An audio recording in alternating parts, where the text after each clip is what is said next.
सांगलीमध्ये एक गाव आहे. ते मला खूप वर्षांपासून शोधत होते. म्हणजे त्यांनी मला 1.5-2 वर्षापासून त्यांचा कॉन्टॅक्ट होता. त्या फॅमिलीमध्ये बायको म्हणजे लग्न करून आणलं. आता त्याचे 3 लग्न झाले होते त्या मुलाचे, लहान मुलाचे. तर ती पत्नी टिकत नव्हती. मग त्यांना असं वाटलं की पहिली पत्नी मेली लग्नाच्या 2-3 महिन्यामध्ये. मग काही वर्षांनी त्यांनी दुसरं लग्न केलं, ती पण गेली. आणि तिसरी बी जायच्या ह्याच्यावरती होती. त्या केसमध्ये हात घातला. मग त्या बाईला समोर बसवलं वगैरे, सगळं नॉर्मल, काहीच नाही. पण काहीतरी खटकत होतं त्या घरामध्ये. मी जेव्हा चंडीपाठ करतो ना भाई, आता तू बघशील तर माझी जीभ जरा जड आहे वळण्यासाठी. आणि एक एक शब्दाचा उच्चार मी जेव्हा वाचतो, एक एक मंत्र, मला दुसरीकडनं कोणतरी तो मंत्र माझ्या कानामध्ये म्हणतो. मला ते अक्षर ऐकू येतो. इथं माझे काय म्हणतात, माझे मी ध्यानामध्ये बसलं, ध्यानामध्ये कळतं की मला असं वाटतं की मला बसायचंच नाही, काय मला शिव्या द्यायच्यात, मला मारायचंय, मला तोडफोड करायची आहे. एक गोष्ट कळून चुकली. तो मंत्र म्हणतोय, पिंपळाचं झाड दिसतंय, शक्ती कोणती?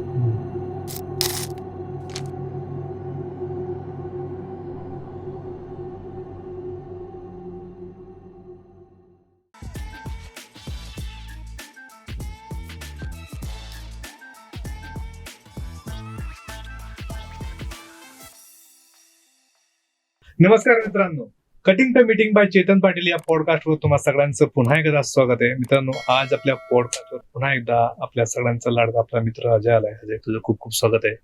जय माता दुर्गा. कसं आहेस? एकदम मजेत भाई, बस दुर्गा मातेची कृपा आहे. बऱ्याच दिवसांनी हो, जरा कामात बिझी. तुझ्याकडनं खूप सारे किस्से मला ऐकायचे असतात, पण तुला जरा सध्या वेळ कमी पडतो. हो. तर ठीक आहे, हरकत नाही. तर आज तू आता भेटलायस आम्हाला आता, तर कोणता किस्सा आज आम्हाला सांगणार आहेस? एक केस होती जी हॉरर पण होती, बरं. डिस्कस करूया. हा. पण नेहमीप्रमाणे आपण ध्यानापासून सुरुवात करूया. 100%. ठीक आहे.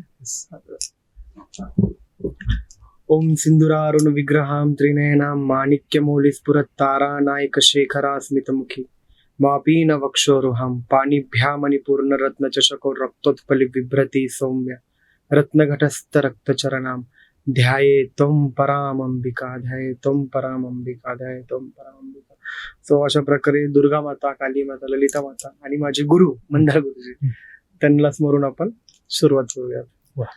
तर चेतन, सांगायचं झालं की आता रिसेंटली म्हणजे 3-4 महिने झाले त्या गोष्टी, रिसेंटची केस आहे. सांगलीमध्ये एक गाव आहे. ते मला खूप वर्षांपासून शोधत होते. म्हणजे त्यांनी मला 1.5-2 वर्षापासून त्यांचा कॉन्टॅक्ट होता. बरं. इन्स्टाला मेसेज वगैरे केले त्यांनी, पण मला टाइमच देता नाही आला त्यांना. पण अचानक मी तो एक व्हिडिओ पोस्ट केला माझा तुळजापूरच्या वादावरती, एक व्हिडिओ टाकला होता आणि त्याच्याकडे त्यांची कमेंट आली. आणि मग मी सहज बघितली, मग आमचं बोलणं वगैरे झालं. त्यांची केस खूप अशी विचित्र होती की म्हणजे त्यांचं असं म्हणणं होतं त्या घरामध्ये की त्यांचा जुना वाडा होता, चांगला 5-6 खानांचा वाडा असेल, तो 6 खानांचा वाडा होता तिथं सांगलीमध्ये. खाना म्हणजे कसं? खण म्हणजे रूम्स. ओके. म्हणजे प्रॉपर खण 6 BHK आपल्या भाषेत, सोप्या भाषेत, सोप्या भाषेमध्ये, की आपण एंट्री गेला मस्त दिवाणखाना, माजघर, देवघर, अशा प्रॉपर. आणि त्यांचा विषय असा होता की त्या फॅमिलीमध्ये बायको म्हणजे लग्न करून आणलं. आता त्याचे 3 लग्न झाले होते त्या मुलाचे, लहान मुलाचे. तर ती पत्नी टिकत नव्हती. मग त्यांना असं वाटलं की पहिली पत्नी मेली लग्नाच्या 2-3 महिन्यामध्ये. मग काही वर्षांनी त्यांनी दुसरं लग्न केलं, ती पण गेली.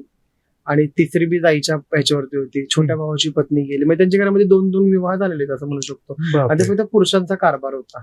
आणि मी तुला फोटो दाखवला आता त्याच्यासमोर, माझ्या मृत्यू का असंच अकाली मृत्यू. अच्छा. आजारी पडायचे आणि मरायचे. त्यांनी भरपूर ठिकाणी मेडिकलचं, देवाचं वगैरे बघितलं, पण असं काही त्यांना फरक काही जाणवला नाही.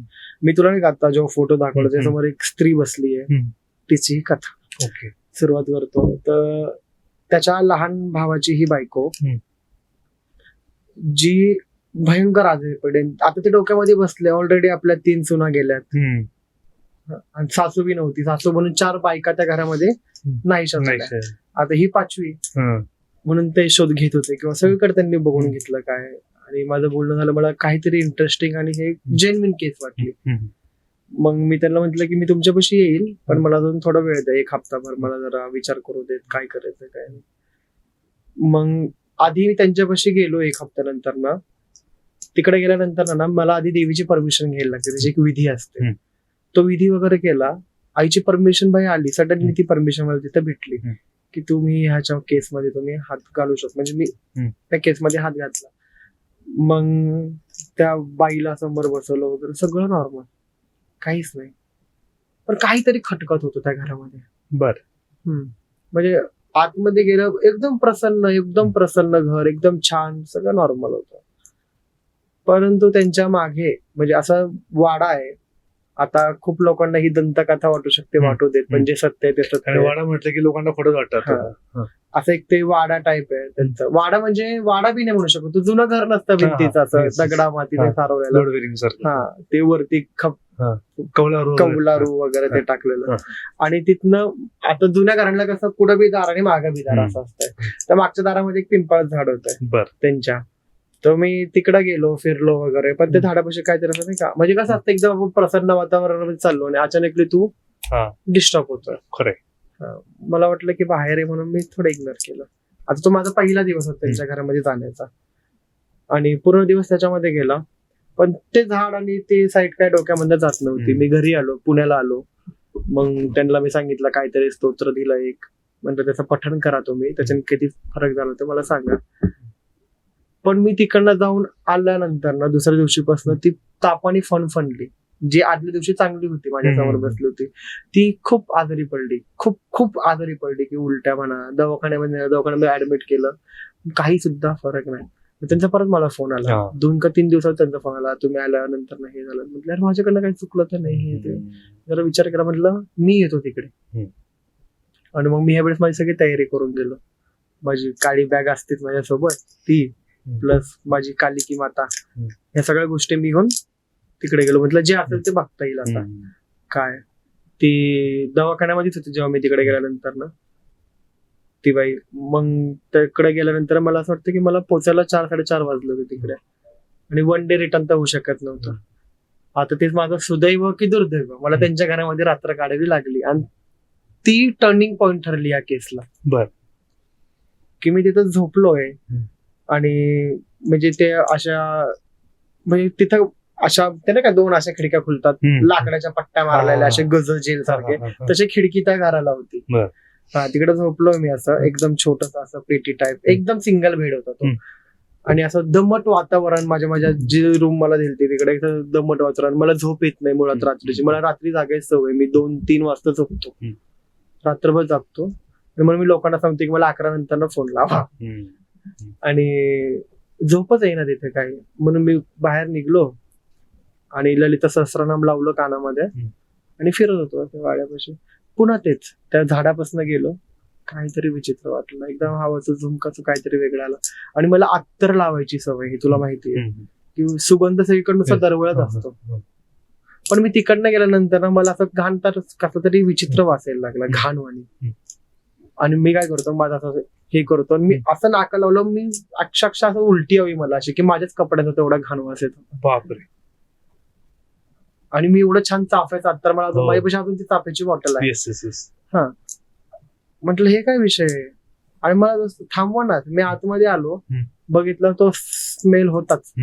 काढले कपडे, चेंज केलं, बसलो आणि कालिका पुराण घेतला वाचायला, कारण की तिथं माझे हृदयाचे स्पंदन वाढले होते. कारण की हे माझ्यासोबत, म्हणजे ते मला हॉन्ट करत होतं, असं समजू शकतो तू. माझ्यासोबत पहिल्यांदा घडला. स्वप्न लय विचित्र पडलं मला, की स्वप्नामध्ये झोपल्यानंतर ना स्वप्न असं विचित्र पडलं की असं डोंगरामध्ये आश्रम आहे वगैरे, आणि तिथं रानडुकरं दिसतात, वाघ दिसतोय, आणि ते सोबत आहेत, म्हणजे शिकार नाही, काही नाही. स्वप्नाचा अर्थ काही कळला नाही, पण हे स्वप्नही मला नंतर खूप उपयोगी आलं. आणि दुसऱ्या दिवशी तिला आणलं घरी. त्या बाईला आणल्यानंतर ती माझ्या समोर आली, एकदम ओके, काहीच नाही. तुला कसं वाटतंय, बरं वाटतंय सगळं. म्हटलं मेडिकल. म्हटलं यार उगीच एक रात्र इथं घालवली, म्हटलं तरी आपण काहीतरी करूयात म्हटलं. मग मी म्हटलं आता आलोच, आपण चंडीपाठ करूनच जावा इथनं. मी चंडीपाठ करतोय, हे विचित्र वाटण लोकांना, पण काली यंत्र गळ्यामध्ये, खरं एक शपथ घेऊन एक बी खोट शब्द बोलत नाही मी, असं मी बोलतच नाही. मी जेव्हा चंडीपाठ करतोय ना भाई, आता तू बघशील तर माझी जीभ जरा जड आहे वळण्यासाठी. आणि एक एक शब्दाचा उच्चार मी जेव्हा वाचतो, एक एक मंत्र, मला दुसरीकडनं कोणतरी तो मंत्र माझ्या कानामध्ये म्हणतो, मला ते अक्षरशः ऐकू येत होतं. इको सारखं. हा म्हणजे मी जर वाचतोय ओम नमः चंडिकाय तिकडनं दुप्पट ओम नमः चंडिकाय. जर मी श्रीच होतो ओम हरी हिरण्यवर्णम हरणिम, तिकडनं प्रॉपर येतो हरी ओम हिरण्यवर्णम हरणिम, म्हणजे प्रॉपर जे वैदिक मंत्र आहे म्हटलं भाई काय विषय हा. आणि मला आधी वाटलं यार लय भारी काहीतरी देवाचं आहे, मी वाचतोय, मला वाटलं का काहीतरी देवताचा आवाज येतोय का, म्हणजे मी ते पॉझिटिव्ह निघेल. पुढे जायला लागलं ना मला जांभळ यायला लागलं. आणि असं कधीच होत नाही. म्हणजे मला चंडीपाठ मी कंठस्थ बोलतो, माझ्या हिथं बसलेलं आहे. मी दुर्गा सप्तशती एवढ्या वेळ वाचली की माझ्या नरड्यामध्ये ती दुर्गा सप्तशती बसलेली आहे. आणि माझ्यासमोर दुर्गा सप्तशती मी वाचतोय तरी मी अडखळतोय. तो एवढा स्पष्ट आवाज. मी थांबलो 2 मिनिटं, चंडीपाठ चालूच होता, लिंक लागलीच नाही. त्या घरामध्ये मी 3 दिवस राहिलो. ठीक आहे म्हटलं, मला ती लिंकच लागली नाही. कसा बस होता, चंडीपाठ उरकला, दही भाताचा नैवेद्य दाखवला आणि म्हटलं की आता चंडीपाठ केला, म्हटलं दशांश हवन करावा. दशांशाचा हवन करायला घेणार होतो मी, म्हटलं त्याच रात्री करावा. पण मी तिथनं उठतोय, मला भयंकर असा ताप भरला, नाकातोंडातनं गरम वाफा येतात आणि एकदम निगेटिव्ह म्हणते ना की मला असं वाटत होतं की तुला वाटतं एकदम निगेटिव्ह. म्हणजे मी असं कधीच झालो नाही की मला असं वाटतं की यार मी इथं निघून जावा का. आणि मला नाही ते इन्सिडेंट्स आठवायला लागले माझ्या भूतकाळामध्ये काय घडलं, की यार मी जीव द्यायला पाहिजे का. कळतं का मला असं वाटतं, मला फक्त असं वाटायचंय, मला फक्त असं वाटतंय की मी फक्त सुसाईड करावं. बापरे. पण माझे काय म्हणतात, माझे मी ध्यानामध्ये बसलो, ध्यानामध्ये कळतं की मला असं वाटतं की मला बसायचंच नाही काय, मला शिव्या द्यायच्यात, मला मारायचंय, मला तोडफोड करायची आहे. असं म्हणजे मी ते करतोय बरं का, म्हणजे असं मी बसलोय ना तर माझ्या आतमध्ये ते सगळं चालू आहे. पण मी एवढं कंट्रोल माझ्या स्वतःवरती आहे, एवढं दुर्गावरती विश्वास आहे माझा. मी माझं काउंटर माझं असतं ते गुलाबी, ललिता ललिता ललिता ललिता ललिता सुरू केलं, जरा असं रिलॅक्स वाटलं. पुन्हा रात्रीच्या वेळेमध्ये तुला सांगतो मी, संध्याकाळचे 7:30-8 वाजले, त्यांनी जेवण म्हटलं काही नको, तरी कन्हेरी, म्हणजे कन्हेरी माहिती ना, तांदळाची असते, ते खिचडीचाच एक प्रकार असतो कन्हेरी, गावाकडे ते खूप देतात. तर त्यांनी ते दिलं थोडंसं खायला, मी ते खाल्लं. आणि मी असं काही पाळत नाही कोणाच्या घरामध्ये खायचं नाही, जिथे तंत्र असेल तिथे मी मुळामध्ये खातच नाही, पण तरी माझी ती मजबुरी होती खाण्याची. मी ते खाल्लं तर ते बी माझ्या केससाठी उपयोगीच पडलं, मला म्हणायला चांगलं वाटेल की त्या घरातलं काहीतरी माझ्या शरीरामध्ये प्रवेश केला. रात्री 8:30, 9, 10 समथिंग असे काहीतरी झाले असतील. आणि मी इंस्टाग्राम असा स्क्रोल करत बसलो होतो. इंस्टाग्रामची सवय तू लावलीस मला. लोक त्याच्यासोबत कनेक्ट करतात. मी इंस्टाग्राम स्क्रोल करत बसलो आणि पुन्हा जे दुपारी मंत्र चालू होते का, ते मंत्र कानात वाजायला लागले. आणि मी त्या मंत्राचा मागोवा घेण्याचा प्रयत्न केला की मला आवाज येतो ना, आणि मी विचारतोय तिकडं, म्हणजे दुपारी जेव्हा मी चंडीपाठ करतो तेव्हा मी त्यांना विचारतो मला कसला आवाज येतो का. नाही, ठीक आहे माझाच काहीतरी असं. आणि तोच आवाज मला पुन्हा येतोय, आणि आवाज एवढा स्पष्ट, मधुर, खूप मधुर आवाज असा. आणि मी बाहेर निघलो, मी हे घेतोय, कानोसा घेत होतो त्या आवाजाचा. परत गेलो, त्या झाडापाशीच थांबलो. म्हटलं बाई इथं काहीतरी गडबड आहे, जी मला 2दा मी तिकडे गेलो, 2दा ऐकून आली मला. तिथं झाडापाशी काहीतरी गडबड आहे, मला कळलं. आणि आता मला काही कळत नव्हतं की मी पुढं काय करायचंय, काय नाही. मी माझ्या गुरूंना फोन लावावं का नाही. माझे जे मूळ गुरु ते कामाख्याचे, ते त्यांचा देहांत झालाय, खूप वर्ष झालं. माझ्याकडे काहीच नव्हतं, पर्यायच नव्हता, काही करावं काय नाही. पण मला एक गोष्ट कळून चुकली. तो मंत्र म्हणतोय पिंपळाचं झाड दिसतंय, की ती शक्ती कोणती. पण मला विश्वास बसत नव्हता की आतापर्यंत किस्से कहाण्यांमध्ये ऐकलं फक्त, ब्रह्मदैत्य, ब्रह्मराक्षस, गुरुचरित्रामध्ये वाचलं. कधी वाचलं तर गुरुचरित्राचं अध्ययन केलं की ब्रह्मराक्षस होता. मग मी गुरुचरित्र मागवलं, ठीक आहे, त्यांच्याकडनं. आणि त्यांच्या घरामध्ये ऑलरेडी गुरुचरित्र वगैरे पारायण ते करायचे. त्या झाडाच्या इथं मी गुरुचरित्राचं पारायण केलं. मला वाटतं मी 2-3 पारायण केले पूर्ण, म्हणजे कमीत कमी 5 ते 6 तास लागतो पूर्ण स्टॅर्ट टू एंड वाचायला ते. आणि असे 3 पारायण झाले. पण तब्येत काय साथ देत नव्हती, अजिबात नाही. तब्येत साथच देईना माझी. मी पुन्हा आलो पुण्याला. 1-2 हप्ते गेले आणि पण मला काय थांबवणं, माझं मन फक्त मला ओढते, मला तिकडे जायचंय, मला ते करायचंय. आणि मी तुला मेसेज दाखवेन, माझा भाऊ स्वामी आपले चालतात, आत्या, मम्मी, अर्चना काकी, सगळ्यांना मी सांगितलं की मी चाललोय, माझी गॅरंटी नाही मी परत येईल का नाही. बापरे. माझ्यापाशी तो मेसेज अजून सुद्धा पडलाय. मी ऑन कॅमेरा तो मेसेज बी दाखवू शकतो की मी चाललोय, माझी गॅरंटी मी येईन का नाही म्हणून. आत्या म्हटलं, आत्या मासवड्या करशील का ग? आत्याने मासवड्या केल्या, खाल्ल्या. म्हणजे मी ह्या प्रिपरेशन चाललोय की मला परत यायचं नाहीये, ध्यानात ठेव. 2 हप्ते होऊन गेलते. मी तिकडे गेलो आणि आता मुक्काम करण्याशिवाय पर्याय नव्हता, कारण की हवनाची मांडणी वेगळी केली मी. चक्रवर्त हवन टाईप असं तंत्रामध्ये असतं, त्या प्रॉपर हवनाची मांडणी केली. मी तुला दाखवलं हवन किती वेगळा होता तो. एकदम मोठं, म्हणजे त्यांचं घरच अर्ध त्या हवनाच्या मांडणीने भरलं. म्हणजे त्या हवनामध्ये कमीत कमी आपल्याला 52 ते 53 विटा लागल्या होत्या. एवढ्या मोठ्या त्या हवनाची मांडणी केली. मला माहित नाही मला काय करायचंय, माझं डोकं म्हणतंय मी फक्त करतो. मी बसलोय तिथं, आधी समजलं नाही काय. गणपतीचं आवाहन केलं, गुरुचं आवाहन केलं, सगळं केलं. अग्नी प्रज्वलित झाली रे झाली. आता मला मंत्र म्हणायचे, ठीक आहे मी ध्यान म्हणतोय, माझ्या कानामध्ये ऑलरेडी ध्यान वाजतंय. आणि मी घंटी वाजवतो, माझे कान वाजले, ब्राह्मण काय म्हण. मला असा आवाज आला, अरे तू कुलीन ब्राह्मण ना. घंटी डाव्या हातात धरून वाजवतात. पण मी नाही थांबलो, मी राईटनेच वाजवली. परत मला तोच आवाज आला. मी घंटी ठेवली, शंखनाद वगैरे केला, पाठ सुरू केला. दुर्गा सप्तशतीचा पहिला अध्याय माझं जे असेल, दुर्गा सप्तशतीपासूनच मी सुरुवात करतो. आधी चंडीपाठ झाला आणि तेच परत जे 2-3 हप्त्यापूर्वी झालं तेच. मी ध्यान नाही दिलं, मी फक्त टाकतोय मंत्र, मंत्र. चंडीपाठ संपला भाई, काही फरक नाही. आता मुळामध्ये मी जेव्हा होम करायला बसतो ना, तर माझ्या अग्नीची प्रज्वलता अशी वरती जाते, इथं खाली खाली खाली खाली खाली जाते उलट. आणि माझ्यावर पहिल्यांदा घडत होत. आणि काहीच फरक नाही. वर्ल्डा चंडीपाठ करून उठलं, जरा असं मागं भिंत आहे, त्या फोटो मध्ये बघते अशी भिंत आहे, इकडे पाठ करून बसलो, जरा डोळे बंद केले, पुन्हा ते स्वप्न, मला पुन्हा ते विजन दिसलं, रानडुकर आणि वाघ बसलेले. म्हटल्याचा काहीतरी संबंध असावा. ते लोक तिकडेच होते, समोर होते. आणि त्या चंडीपाठ झाला आणि माझ्या डोक्यामध्ये होतं की आता मी पुढची विधी करायची, पुढचं हवन घ्यायचं, एकाच हवनामध्ये अगोर हवन घ्यायचं. मग मी विचार केला की एक शक्तीला आपण इथं आवाहन करावा. मग सोबत होते मच्छी, दारू, लाल मिरच्या, बगलामुखी देवीचा हवन. म्हटलं तो घ्यावा का. आणि जसं ते दारून मच्छी आतमध्ये आली, ते घर ब्राह्मणांचं, ती दारून मच्छी आतमध्ये आली की ह्या बाई, ती बाई अक्षरशः, ती बाई पहिल्यांदा माझ्यासमोर ऍक्टिव्ह झाली.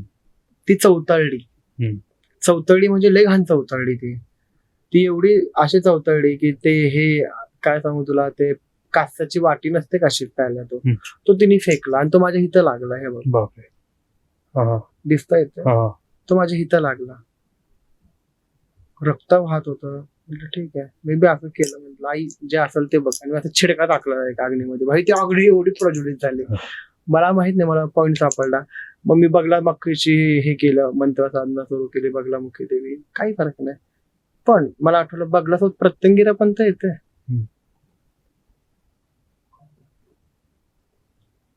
मला माझा पॉइंट भेटला होता. आणि मी जेव्हा ते मंत्र सुरू केले, तुला सांगतो, जेव्हा मी ते मंत्र सुरू केले, ही बाई काय ऐकत नव्हती कोणाला. ती एकदम विचित्र प्रकार करत होती. कारण की तंत्र साधनेत 2 मार्ग असतात, एक वामा मार्ग आणि एक दक्षिणा मार्ग. आणि जसे पंचामृत तसे पंचमकार बी असतात. आणि मी इकडे ठरवलं नाही, मी माझ्या गळ्यातले मोती काढून साईडला ठेवले आणि तिथं फक्त मी होतो. राहिलो तो राहील, गेलो तो गेलो. मला माहिती माझी दुर्गा माता आहे. आणि मग मी तिकडे एक मोठ्या शक्तीचं आवाहन केलं. मला माहित नव्हती शक्ती येईल की नाही येणार. तो माझा पहिला अटेम्प्ट होता त्या शक्तीला बोलवण्याचा. ते मंत्र जे सुरू झाले भाई, जे सुरू झाले, वारा वावधान पाऊस काही म्हणू नको, काही म्हणू नको.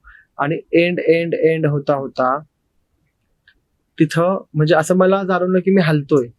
ती हलते, ती बाई हलते आणि ते हवन विजला अचानक असा बापरे. विजला.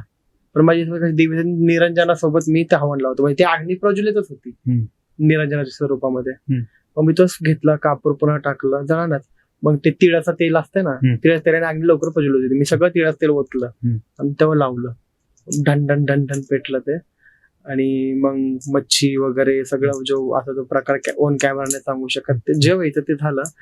पण ज्या भिंतीला मी बसलो होतो टेकून भाई, ती भिंत अख्खी पडली. बापरे. हा, ती भिंत पडली. माझ्यापाशी फोटो सगळे आहेत. ती भिंत पडली आणि ते झाडाची सळसळा होती. मला माहित नाही तेव्हा काय झालं. आणि पण ती एक विचित्र शांतता होती. ती फक्त शांतता होती. त्या शांततेला फिलिंगच नव्हती, ना पॉझिटिव्ह ना निगेटिव्ह ना काय, निर्जीव शांतता होती ती. ती बाई बी आता एकदम ओके मध्ये झाली ती. आणि तिथं काय झालं काय नाही मला माहित नाही. मी त्याचा सामना कसा केला, काय केला, ती शक्ती कोण होती काय माहिती नाही. पण ती शक्ती जी होती ती लय डेंजर होती भाई, जी मला सुसाईड करा असं सांगत होते. आणि मी जाताना एकटा गेलोय बॅगे घेऊन. नाही मी आणि मीच होतो, एकटाच गेलो, कोणाला घेऊन जाणार होतो, एकटाच गेलो तिकडे बॅगे घेऊन. आणि येताना त्यांचा अर्ध गाव मला बस स्टॉपला सोडवायला होतं. बापरे. असं बोलत होतं. आता गेलतो मागच्या वेळेस, त्यांनी घर म्हटलं जाताना सल्ला दिला, हे घर सोडून द्या म्हणून. आणि ते वर जो वडिलो पार्चित घर म्हटलं, काही तुम्ही भाड्याच्या खोलीत तर आपण हे घर निघून जाईल ना. बरोबर. पण ती बाई ठीक आहे, ओके आता मस्त. आणि विशेष गोष्ट म्हणजे सांगायची झाली की तिला जे विजन वगैरे यायचे ना ते बी ना आता बंद झालंय. सगळं क्लिअर झालं. सगळं क्लिअर झालं. आणि ती गरोदर आहे आता, बघू काय होतंय.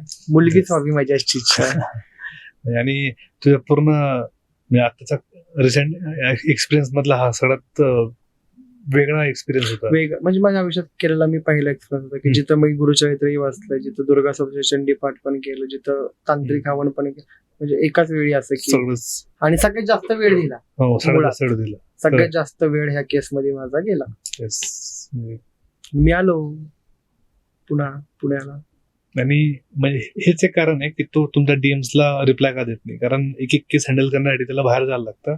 आणि अशा कमीत कमी 1,500-2,000 डीएम्स त्याकडे आत्ता पडलेले असतील. म्हणजे लोकांचा कसा संभ्रम होतो की तो कॉन्टॅक्टच करत नाही किंवा ते रिप्लायच करत नाही. तर त्यामागचा हा एक कॉन्टॅक्ट आहे की ते कोणत्या विधीमध्ये बिझी असतात, विधी भयंकर असतात, पूजा साधनं असतात, मध्ये त्यांना फोन पाहणं आपल्यासारखं शक्य नसतं.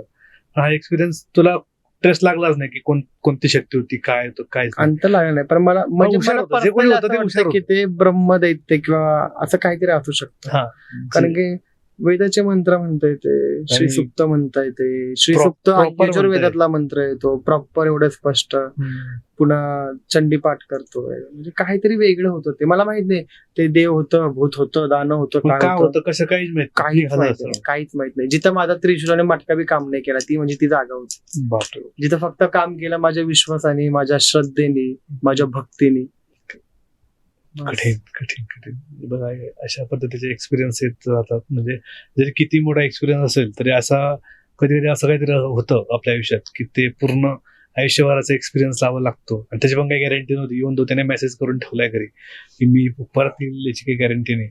तर असे काही जेन्युइन केसेस असतात जे आपल्या अजय सर आपल्या पद्धतीने हँडल करतात. सो जेन्युइन म्हणजे असं म्हणजे अहम जगदंबा क्षमा करो.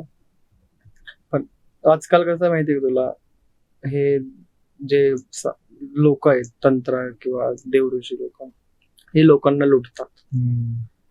माझ्या केसमध्ये उलट आहे, लोक मला लुटतात सिरियसली. माझ्याकडनं भाई आता त्यांची परिस्थिती मी मान्य करतो, तर मी मोठ्या मनाने मदत करायला जातो. ठीक आहे, मी दुर्गा मातेने दिलंय तर मी तेवढी त्यांची हेल्प करायला जातो माझ्याकडनं पैशांनी, काय असेल ते. आणि त्यांचं काम होतं, सगळं झालं की ते मस्त नंबर ब्लॉक करतात. मग माझे कोणाकडे 25,000 आहेत जे माझे आहेत, म्हणजे त्यांच्याकडनं मला नाही यायचे, जे मी त्यांना दिले सामान आणायला, साडी आणायला, पूजेसाठी, की ते त्या दिवशी तेव्हा ते शून्य होते. आणि माझे तर मला द्या, तुमच्याकडनं मी काय पैसे. खरंच खूप रॉंग आहे. कोणतरी एवढा लांबून आपल्याला मदत करायला येत आहे. आणि एक नाही, अशी एवढी लोक आहेत तुला सांगू की मला असं.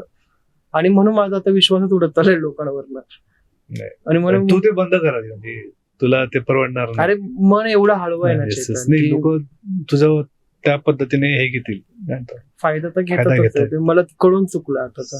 So, जे कोणी यांना कॉन्टॅक्ट करणार असेल तर प्लीज ह्या अशा काही गोष्टी करू नका की अदरवाईज मग हेल्प करणारे लोक आपल्याकडे कमी आहेत या क्षेत्रात तरी, किंवा ज्यांना लोक खूप कमी आहेत ते त्या अनुषंगाने म्हणजे असं कोणाचं वाईट करू नका ऍटलिस्ट. कारण की प्रवास खर्च, डेलीचा खर्च प्रत्येकाला प्रवास काही ना काही खर्चही काही- माझ्या पदराने होतोय. आणि हे खरंच खूप रॉंग आहे. So, त्यांना पैसे पाठवायचे म्हणतात नाही म्हणजे आमची एवढी परिस्थितीच नाही. एक तर आधीच ते खूप त्रासलेले असतात, हम्म, लोकांनी त्यांना आधीच खूप फसवलेलं असतं हम्म. आणि मला माहित नाही शेवटचा ऑप्शन म्हणून ते मला चूज करतात. आणि तुला फसवतात. हा नाही आणि तेव्हा ते खाली असतात. हम्म. आता तुम्ही आमचा शेवटचा ऑप्शन, तुम्ही आमचं काम करा, मग आम्ही तुम्हाला आमच्या इच्छेने काय देऊ हे ठीक आहे. ही रॉंग प्रोसेस आहे खरं पाहिलं गेलं तर. कारण की चांगली लोकांना माझा असं एक तर वेळ जातोय, टाइम जातोय, मनी जातोय. जेव्हा मी जॉबवरनं सुट्टी घेते तुमच्यासाठी तर माझे कामाचे पगार- पैसे पर डे पगार- कट हा. होतोय. तुम्ही ध्यानात ठेवा. बऱ्याच गोष्टी असतात मित्रांनो, असं काही करू नका. आणि असेच काही आपण छान छान एक्सपिरियन्स अजयकडनं परत ऐकून घेऊयात. तुम्हाला खरंच जेन्युइन केस असेल तर त्यांना DM करा. ओके. आणि त्यांना जेवढे लागणारे पैसे असतील जे पत्रातून ते देतात तुमच्या कामाला ते तेवढं तरी त्यांना परत करा. ऍटलीस्ट कोणाचे पैसे असं ह्याच्यात काय कोणाचेही पैसे आपण घेतले असतील ना ते परत द्या. ही आणि चांगली मुळात सवय. अदरवाईज असतं, नेक्स्ट टाइम लोक जेव्हा आपण हवन करतो ना हा. तेव्हा तुम्ही त्या हवनापाशी काहीतरी दक्षिणा ठेवू नका. कारण की हवनाची पत्नी ही दक्षिणा आहे. खरंय. ते तुम्हाला फल प्राप्त होत नाही असं Yes, yes. विधान आहे ह्या शास्त्रामध्ये. खरंच खूप बेसिक गोष्टी आहेत. तर म्हणजे अदरवाईज मग मदत करणारे लोक कमी होतील आपल्याला भविष्यात, ज्यांना खरंच गरज आहे. So Ajay, thank you so much. तू इथं आलास आणि एक भारी एक एक्सपिरियन्स आपल्यासोबत शेअर केला. आपण असेच काही अनुभव परत एकदा शेअर करूयात आपल्या पॉडकास्टवर. त्यासाठी तुम्हाला चॅनलला लाईक, शेअर, सबस्क्राईब करायचं विसरू नका. Thank you so much for watching. Thank you. जय माधुरी. जय माधव.